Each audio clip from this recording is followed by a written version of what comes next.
여러분 안녕하십니까? 오늘 이 시간에는 기다림의 신앙이란 제목으로 말씀을 드리고자 합니다. 기다린다는 것은 매우 힘든 일입니다.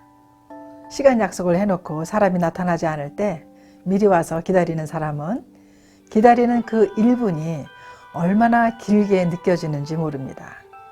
그런데 요즘은 스마트폰이 있어서 기다리는 동안 이메일 체크업도 하고 심지어는 게임도 하면서 기다리니 혼자 있는 것이 어색하지 않죠.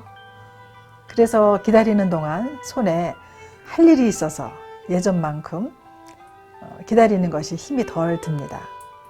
이것은 단순히 짧은 시간 안에 일어나는 일이라 별 부담이 없지만 장시간 기다리는 일이나 언제 해결될지 모르는 일에 대해서 혹은 기도 제목의 응답을 기다리는 것은 전혀 다른 차원의 그런 기다림입니다.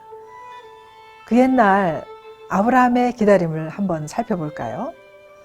아브라함은 어느 날 갑자기 하나님으로부터 본토와 친척 아비집을 떠나라 명을 받았고, 그리고 아브라함을 통해 큰 민족을 이루시겠다고 했습니다. 막막한 부르심에 아브라함은 그대로 순종해 먼 길을 떠났습니다. 그리고는 한참을 지나서 다시 여호와의 말씀이 환상 중에 아브라함에게 임하여 내 몸에서 날 자식이 상속자가 되리라고 하셨습니다. 또 밖으로 아브라함을 이끌어 하늘을 쳐다보게 하시고 무뼈를 세게 하시면서 아브라함의 자손이 그와 같이 많아지리라고 하셨습니다. 우리는 성경에 나오는 이야기라서 그냥 읽고 지나가지만 잠시 아브라함의 입장에서 생각해 보면 너무나 황당해했을 것 같습니다. 이것은 아무런 블루프린트 없이 집을 짓는 일이나 마찬가지인데 자식도 없는 사람이 무슨 생각을 할 수 있었을까요?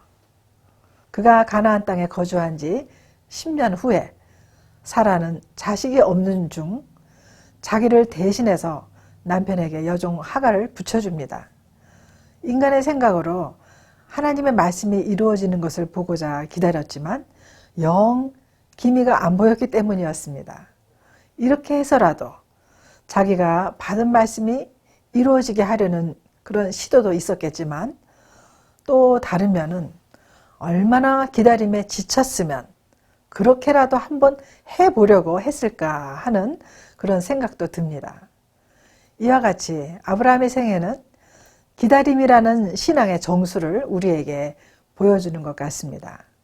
황당함 가운데 말씀에 순종함으로 하나님께 가까이 간 아브라함은 참으로 긴 믿음의 여정을 순종하고 기다리는 신앙으로 우리에게 그 생애를 조명해 줍니다.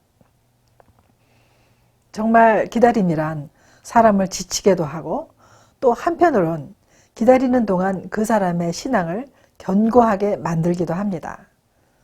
현대인들의 가장 취약점은 기다리는 인내라고 합니다. 빠르게 돌아가는 시대, 인스턴트로 금방 튀어나오는 각종 음식과 각종 스피디한 기계들은 사람들로 하여금 진득이 기다리는 모습을 볼 수 없게 만들었습니다. 시간은 돈이라는 개념으로 빨리 결과가 나오지 않으면 금방 바꿔버리는 문화와 그런 세대가 되었죠. 한 번은 제가 잘 아는 선교사님께 선교지에서 가장 힘든 일이 무엇이냐고 물었더니 그 선교지에서 선교사로서 가장 힘든 일은 외로움이나 두려움이 아니고 기다리는 일이라고 말씀하셨습니다. 어떻게 하나님께서 기도한 것에 대해 응답하실지, 그리고 어떻게 하나님께서 선교지에 주의 뜻과 역사를 펼치실지 하나님의 뜻을 기다리는 것이라고 했습니다. 하나님의 응답을 기다릴 때 얼마나 답답하고 막막한지 숨이 막혀서 죽을 것만 같아도 그 어두운 긴 터널을 지나가면 꼭 놀라운 하나님의 섭리와 손길이 늘 기다리고 있어서 그동안의 모든 시련과 서러움이 단숨에 씻어진다고 하셨습니다. 듣고 보니 참으로 그 말씀이 일리가 있었습니다. 우리는 기다리는 동안 우리의 믿음이 성장하고 있는 것을 모릅니다. 금방 숨이 넘어갈 듯이 힘들고 하나님이 계시는 건지 안 계시는 건지 의심이 갈 정도로 정말 막막할 때가 있죠. 그러나 확실한 것은 하나님께서 인내하며 기다리는 자에게 반드시 상 주심이 있다는 것입니다. 기다리는 동안 우리는 성장합니다. 괴로움과 고통이 뼈를 깎는 것 같이 아플 때도 있고 숨이 넘어갈 듯이 헉헉거릴 때도 있지만 우리들이 기다림의 신앙으로 끝까지 견뎌 나갈 때 꼭 마지막 종착역이 있다는 것을 기억해야 되겠습니다.